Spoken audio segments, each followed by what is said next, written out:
We have agreed on a voice vote for Ms. Desai, and I'm going to not oppose that nomination going out of committee.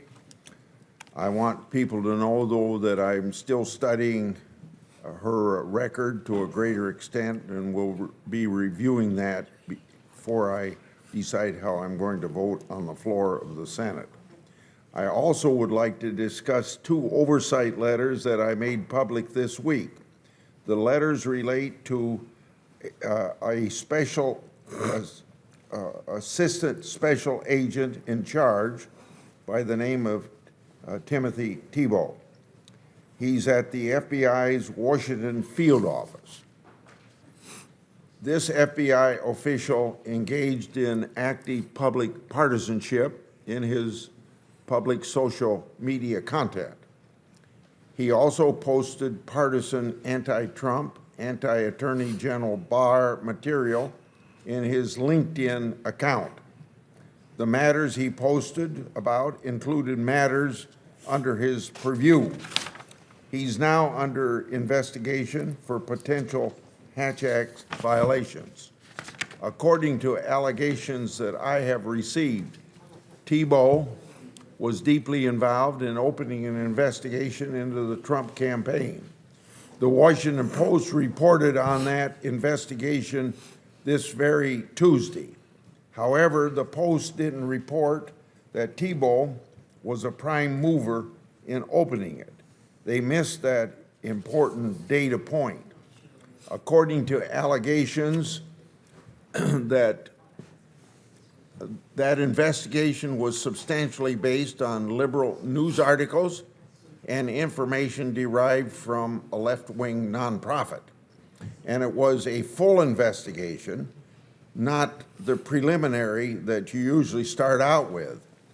Now contrast that investigation with the allegations that the FBI received negative information on Hunter Biden from multiple sources over a period of years.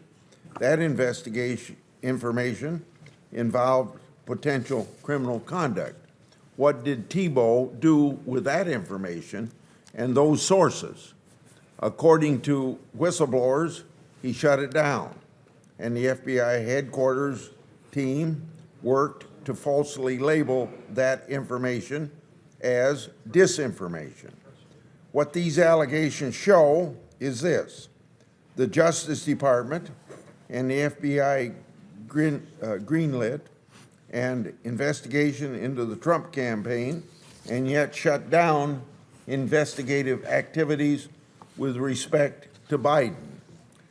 Political bias has infected the Justice Department and FBI.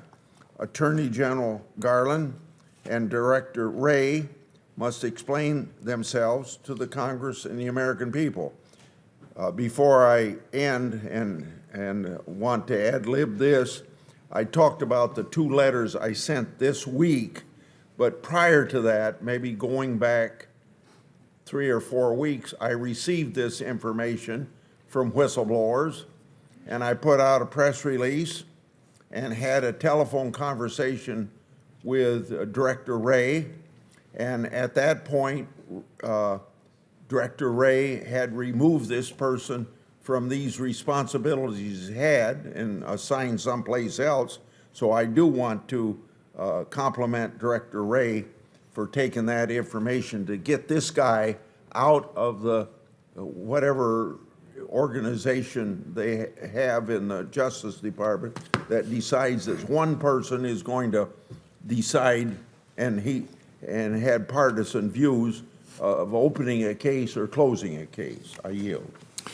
Thank you very much.